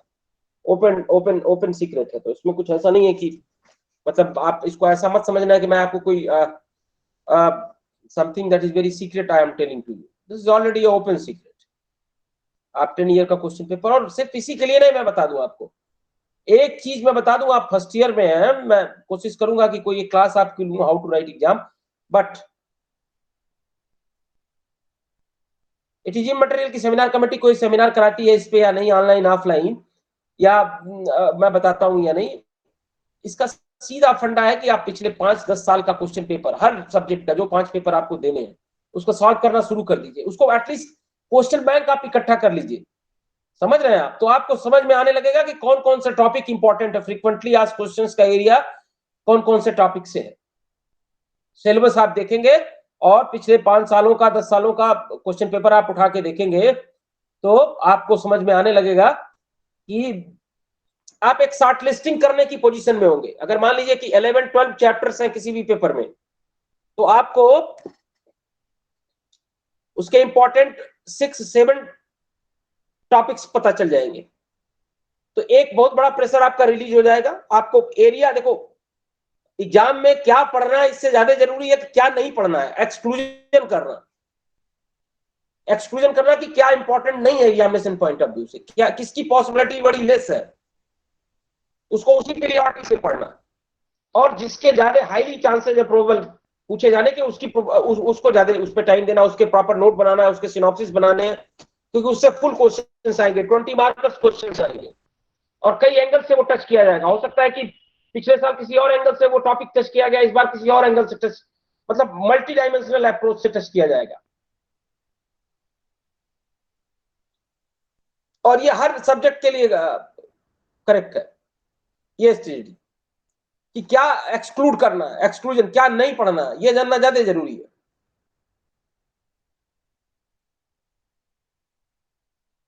और उसके बाद आपको बहुत ज्यादा घबराना नहीं है एग्जाम से. मैं बता दूं आपको, आपके पास 8 क्वेश्चंस रहेंगे जिसमें से आपको करने हैं 5. समय रहेगा 3 घंटा. देखिए मैं आपको बता दूं, मैं अपने अनुभव से आप सबको बता रहा हूं, कंबाइन क्लास है, कोई जरूरी नहीं है जिसकी क्लास परफॉर्मेंस बहुत अच्छी रही हो, जो थ्रू आउट दी सेमेस्टर बहुत बढ़िया पढ़ा हो, ठीक है, और टीचर के हर क्वेश्चन का आंसर दिया हो, उसके मार्क्स अच्छे ही है। मार्क्स तो देखो उसके अच्छे आएंगे जो एग्जाम के 2 दिन पहले भी वो पढ़ के जा रहा है, मतलब उसको इंट्यूशन हो गया, उसको प्रीवियस ईयर क्वेश्चन पेपर का एनालिसिस करके वो ट्रिक और स्ट्रेटजी वो समझ में आ गई उसको कि कौन सा एरिया इंपॉर्टेंट है, और वही पढ़ के जा रहा है। और बाकी एग्जाम में जाते ही उसने अपना 5 क्वेश्चन सेलेक्ट किया, उसकी सिनॉप्सिस रेडी है उसके दिमाग में कि ये क्वेश्चन पूछेगा तो मुझे ये हेडिंग्स लिख के 45 मिनट में या 35 मिनट, अगर आप एवरेज निकालोगे टोटल कितने 3 घंटे में कितने मिनट्स हैं आपके पास टोटल, उसको 5 से डिवाइड कर लेना, उतने ही मिनट। और एक गलती मैं बता दूं जो ब्लंडर सब लोग आप लोग करते हो, क्योंकि मुझे नहीं पता कि मैं जब आप लास्ट क्लास में ये बातें याद रख पाऊंगा या नहीं। आपके पास रिस्ट वॉच होनी ही होनी चाहिए, और वो वाईफाई वाली वॉच मत लेके जाना, नहीं तो वो बाहर सीज करा लिया जाएगा। मोबाइल से कनेक्टेड वाला लेके मत जाना, रिस्ट वॉच प्रॉपर पुरानी जो घड़ियां आती थी सुई वाली, और वो सामने डेस्क पे रखना, तब आप टाइम मैनेज कर पाओ। क्योंकि देखो आप बहुत अच्छा जानते हो, पहला क्वेश्चन आपने वो सेलेक्ट, और देखो क्वेश्चन भी सेलेक्ट करो, पहले जो 15 मिनट अलाउ किया जाता है वो ये नहीं है कि बाहर सीनियर एडवाइस करेंगे कि अरे वो तो 10:30 बजे तक अलाउ है एग्जाम में, मॉर्निंग वाले, और इवनिंग वाले में 2:30 बजे तक आप जा तो सकते हो, बट आप नुकसान अपना कर रहे हो। आप उतने देर में बाहर पढ़ के कोई बड़ा फायदा नहीं करने वाले हो, बल्कि आप अंदर जाके आप वो टाइम समय से क्वेश्चन पेपर लेके, समय से कॉपी में अपनी डिटेल्स भर के, वो टाइम आप स्पेंड करो selection of the most appropriate 5 questions which you will solve। और उसकी पहले पीछे रफ वर्क भी देखो क्वेश्चन पेपर पे मत करना, क्योंकि otherwise it will be unlawful means कोई भी फ्लाइंग स्क्वाड आएगा या आपका टीचर ही इमेजिनेशन ड्यूटी में जो है वो उसको इसी बेसिस पे आपका 10-15 मिनट निकल जाएगा। तो द कॉमन मिस्टेक्स, इस पे प्लीज रिमाइंड मी कि क्या मिस्टेक्स आपको नहीं करनी है, क्योंकि एग्जाम में देखो ना ये जो 3 घंटे है ना आपको सेव करना है। तो कई बार क्या होता है आप वो गलतियां लेके जाते हो कि इन्विजिलेटर आएगा आपके पास 5 मिनट बात करने में कि ऐसा तुमने क्यों किया, वो किया, 5 मिनट गया तुम्हारा। फ्लाइंग स्क्वाड आएगा वो आप पे ऑब्जेक्शन करेगा। तो आप ऑलरेडी इस प्रिपरेशन के साथ जाएं कि कोई आप पे क्वेश्चन करे ही नहीं, आपका पूरा का पूरा 3 घंटा फुल्ली आप अपने क्वेश्चन पेपर को दे पाए विदाउट एनी डिस्टर्बेंस। और अगर आप कोई गलती नहीं, आप केवल अपना क्वेश्चन पेपर सॉल्व कर रहे हैं और आपके साथ कोई रिटन मटेरियल नहीं है, आपने वो वाईफाई वॉच नहीं पढ़, आपने मोबाइल लेके अंदर नहीं बैठे हो, या आप मान लो पेपर पे नहीं लिख रहे हो कुछ, ठीक है, तो फिर no one will disturb you, very peacefully आप राइट लिखोगे। गर्मियां चल रही है तो वाटर लेके जाना। तो देखो सारा खेल जो मैं कह रहा था ना कि कोई जरूरी नहीं है कि जो एग्जाम में जो थ्रू आउट दी सेमेस्टर बड़ा बढ़िया परफॉर्म किया उसी के मार्क्स अच्छे आए। मार्क्स तो उससे अच्छे आएंगे जो मोस्ट रिलेवेंट पढ़ के जाएगा। अब इसमें देखो एक लक फैक्टर भी है, भाई तुमने वही 5 क्वेश्चंस पढ़े और वही 5 क्वेश्चंस आ गए एग्जाम में, वही गए, और तुम्हारी राइटिंग बढ़िया है, तुरंत गया तुम और आप जो वही लिख के चले आए, और टाइम को अपने बड़े ब्यूटीफुली और सिस्टमेटिकली मैनेज किया। और एक देखो एक कॉपी लेने का भी जो फंडा जो लोग समझते हैं ना कि ए कॉपी बी कॉपी दे कॉपी लिए जा रहे हो, उससे मार्क्स नहीं मिलते। मार्क्स तो आप क्वेश्चन को जितना टू दी पॉइंट एड्रेस कर रहे हो, ये एक कॉपी में भी हो सकता है, पहली कॉपी में 32 पेज वाली में नहीं, आप अगर दूर दूर लिखते हो चलो हैबिट में है तो आप 2-3 कॉपी और लो, वो इशू नहीं है। बट इस गलतफहमी में मत रहना कि कॉपी भरने से क्या ज्यादा, मार्क्स तो रिलेवेंट आंसर लिखने से आएंगे और इक्वल डिस्ट्रीब्यूशन ऑफ टाइम से आएगा। टाइम को बराबर हिस्सों में 5 क्वेश्चंस को इक्वली जब जस्टिफाई आप करोगे, ऐसा नहीं कि पहला क्वेश्चन बहुत फेवरेट है लिखे जा रहे हो 1.5 घंटे तक एक ही क्वेश्चन लिखा, मिलना कितना है उसमें, बहुत बढ़िया लिखे तो 20 में से 15 16 17 मैक्सिमम। कॉन्ट्रैक्ट है तो मान लो अगर बहुत ज्यादा गए तो 17.5 18 चले गए, वो भी बहुत रेयरेस्ट ऑफ द रेयर जाता है, आप जान लो, संभावना नहीं तो आप एवरेज अगर देखोगे तो 15-16, और उस बाकी 1.5 घंटे में क्या कर रहे हो, तो आप 80 नंबर के क्वेश्चन में से आप कर रहे हो। So do not do these kind of mistakes. We will talk at the last class since you have to go to the. अब देखो सेक्शन आई वालों के लिए ये है क्योंकि अभी I will continue with certain discussions. तो मतलब not necessarily with the syllabus, वो कल भी अपन रिपीट करेंगे. आप चैट बॉक्स में अपना नाम, कल कुछ लोगों ने केवल नाम लिखा था, नाम, रोल नंबर और सेक्शन. ठीक है, ये 3 डिटेल चैट बॉक्स में आप टाइप करके यू कैन लीव नाउ.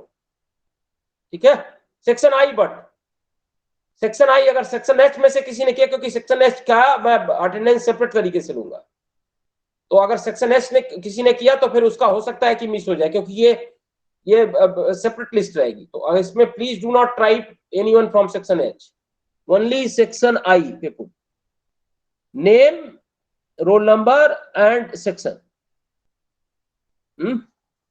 अब जिनको मान लो क्लासेस वगैरह जाना है, दे में लीव ना हो, अदरवाइज यू कैन रिमेन. मैं बात कर रहा था कि क्वेश्चन पेपर को कैसे हैंडल करना है. तो अपन इस पे बात करेंगे लास्ट क्लास में, अगर टाइम परमिट किया, या एक्स्ट्रा 9 मई के बाद भी इसी दिन अपन बात कर लेंगे कि कैसे.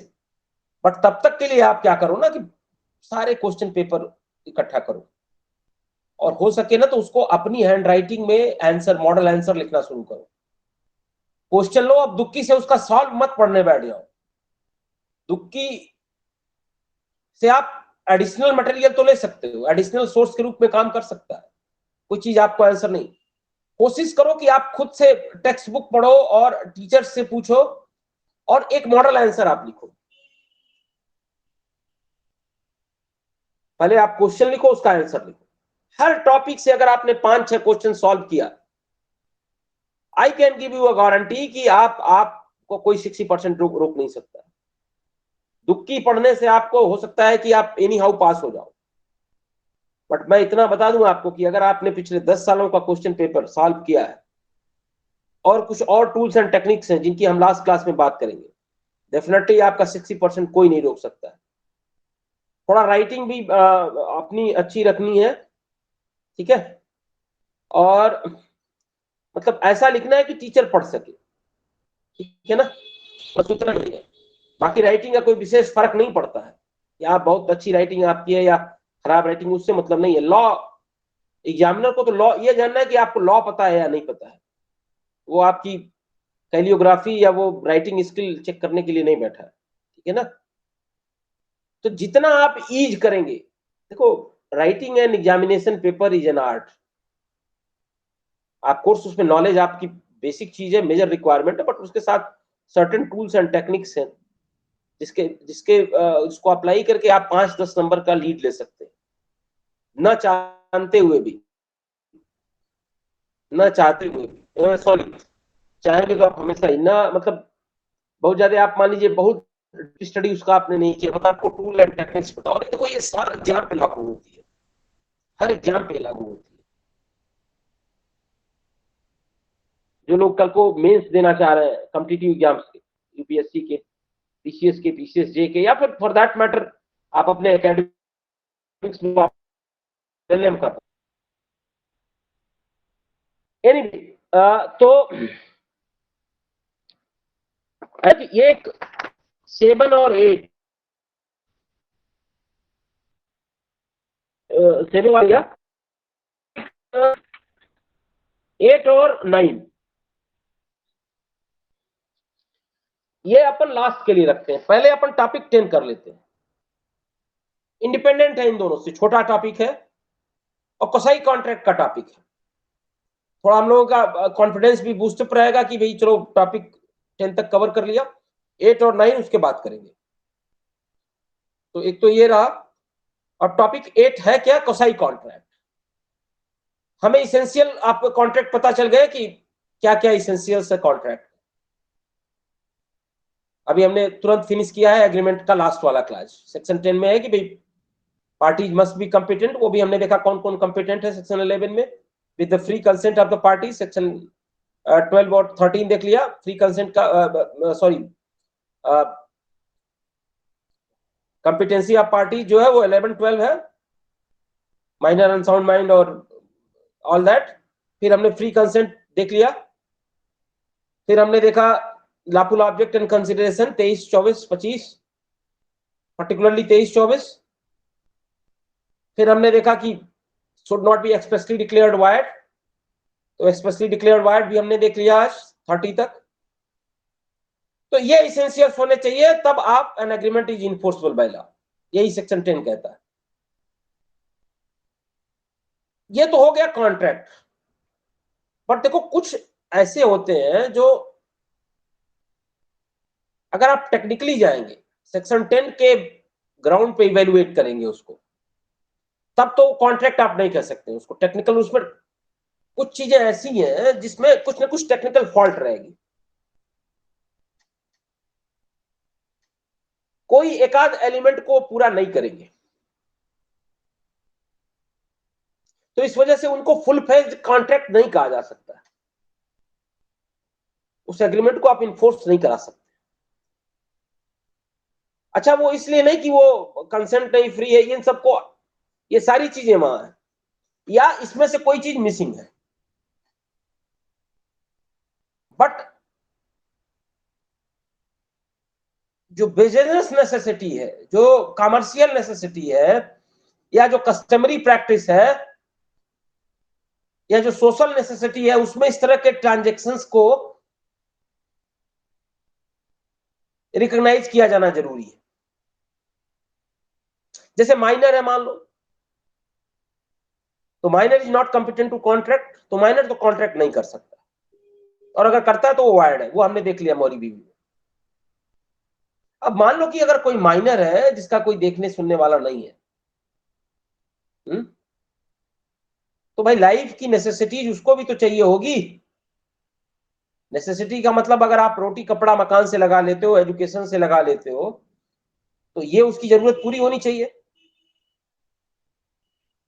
अच्छा, सरकार के पास इतनी रिसोर्सेज नहीं है कि हर आदमी को कर लेना, ही कोई ऐसा मैकेनिज्म है।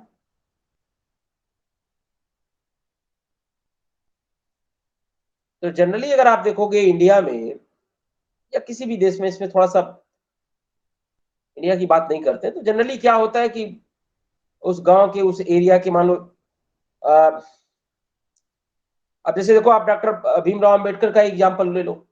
वो पढ़ने में अच्छे थे, उनके अंदर टैलेंट था, तो वो इंदौर के महाराजा ने उनको पढ़ने के लिए लंदन भेजा, स्कॉलरशिप दी। अब वो बाबा साहब उस समय मान लो, चलो मेजर रहे माइनर रहे, वो इशू नहीं है, एक एग्जांपल मैं ले रहा हूं। मान लो वो माइनर रहते, कोई माइनर रहते और टैलेंटेड थे, तब तो अब राजा साहब का कहना है कि भाई चलो मैं पढ़ा लिखा तो दे रहा हूं, बट जब पढ़ सेटल हो जाना, तब मेरा पैसा वापस कर देना। जाहिर सी बात है, इस पर मैं तैयार हूं।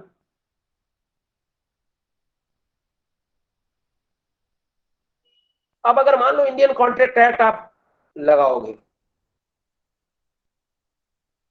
तब तो वो माइनर एग्रीमेंट वायर्ड है, तो उस समय तो माइनर और माइनर के खिलाफ स्टॉपल भी नहीं लगेगा। तो किया क्या जाए? अगर मान लो समाज में ऐसे ही मान लो किया जाए, तब तो कोई माइनर की हेल्प नहीं करेगा। मतलब ये मैं एक केस ले रहा हूं कोसाई कॉन्ट्रैक्ट का। कोसाई कॉन्ट्रैक्ट का मतलब ये है कि ऐसे कॉन्ट्रैक्ट जो टेक्निकली कॉन्ट्रैक्ट नहीं है, अगर आप उनको सेक्शन 10 पे टेस्ट करोगे तो they are not contract, basically वो एग्रीमेंट इन्फोर्सेबल है ही नहीं है। क्यों? क्योंकि उसमें कुछ ना कुछ फॉल्ट है, क्योंकि कोई ना कोई इसेंशियल एलिमेंट जो सेक्शन 10 में उसको पूरा नहीं करते, या तो पार्टीज नहीं कंपिटेंट है, या तो कंसेंट नहीं फ्री है। बट सर्कमस्टांसेस ऐसी हैं कि इस तरह के ऑब्लिगेशंस का होना समाज में जरूरी है।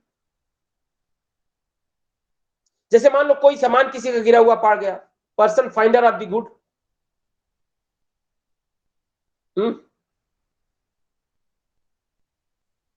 तो उसकी क्या रिस्पॉन्सिबिलिटी होनी चाहिए? क्योंकि जिसकी प्रॉपर्टी है वो तो है नहीं, अब वो रिटेन कर रहा है, तो उसकी क्या लायबिलिटी होनी चाहिए?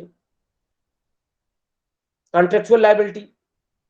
मान लो पेरिसेबल नेचर की प्रॉपर्टी है जो इजीली डिस्ट्रॉय हो सकती है, या कोई बड़ा इमोशनल ऑब्जेक्ट है, तो कुछ ऐसी कंडीशंस हैं सेक्शन 68 से लेके 72 तक, जिसको हम देखेंगे चाहे वो person finder of the good है या माइनर की नेसेसिटीज को लेके है, कि टेक्निकली स्पीकिंग उसमें कॉन्ट्रैक्ट हो नहीं सकता है, वो एग्रीमेंट इन्फोर्सेबल हो नहीं सकता है, बट उसकी रिकॉग्निशन जरूरी है, उसको कॉन्ट्रैक्ट का स्टेटस दिया जाना जरूरी है, बेसिकली नेसेसिटी है।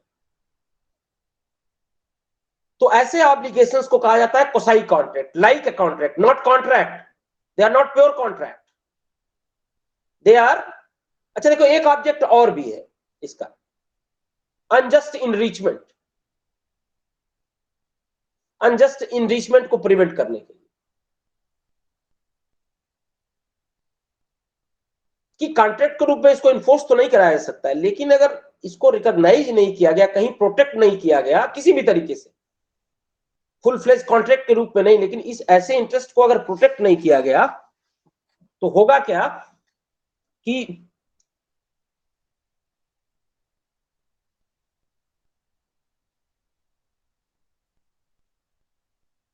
कुछ कमर्शियल ट्रांजैक्शन सोसाइटी में नहीं चल पाएंगे, या ऐसा होगा कि कोई आदमी जिसको बेनिफिट नहीं मिलना चाहिए उसको बेनिफिट मिल जाएगा, अनजस्ट इनरिचमेंट हो जाएगा। जस्ट इनरिचमेंट नहीं, एक होता है जस्ट इनरिचमेंट कि एक आदमी को कोई लाभ मिल रहा है जिसके लिए वो एंटाइटल्ड है,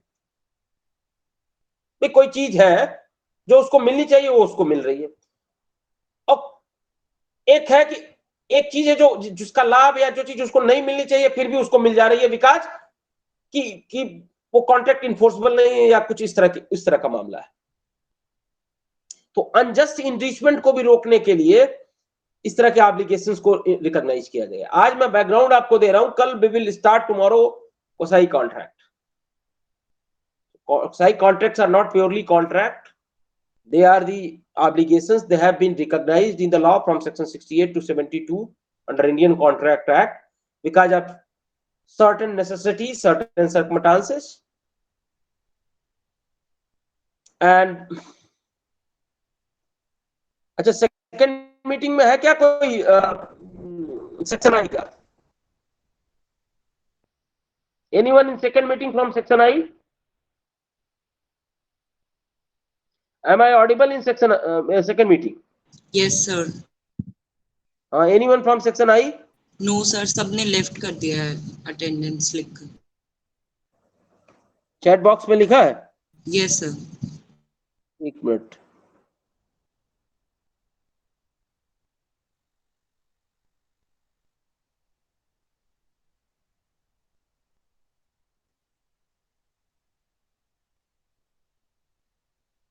हाँ ठीक है, इट इज देयर।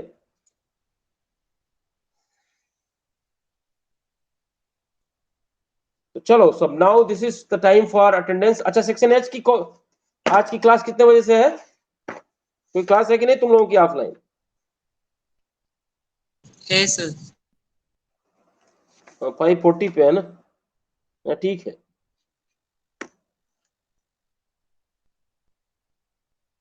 तो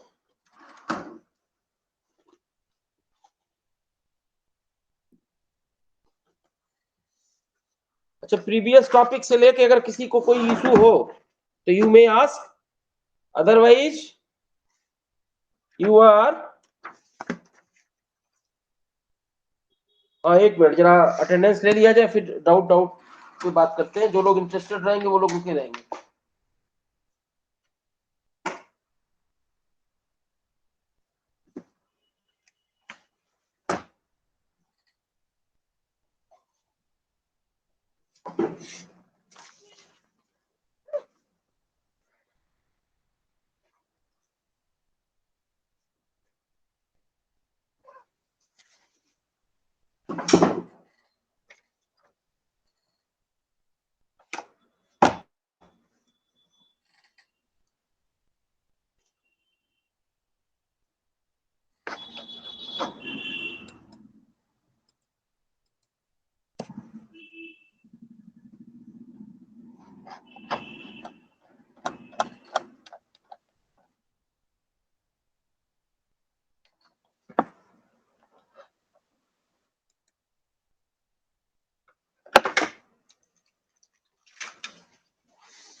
Am I audible?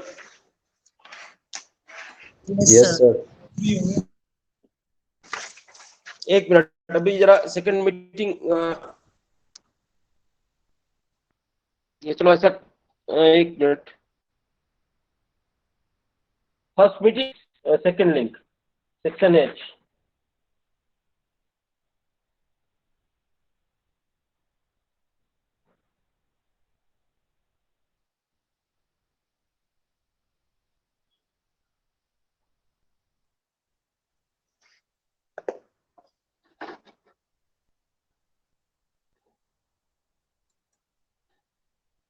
अभिनव कुमार सिंह.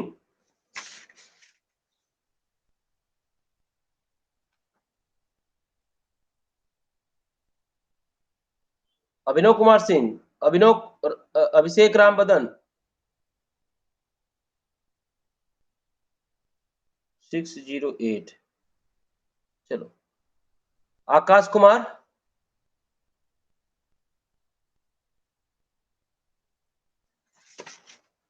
मुझे लग रहा है कि सारे लोगों का सेक्शन एच ही है, तो सेक्शन बोलने की जरूरत नहीं. अमित नारायण झा,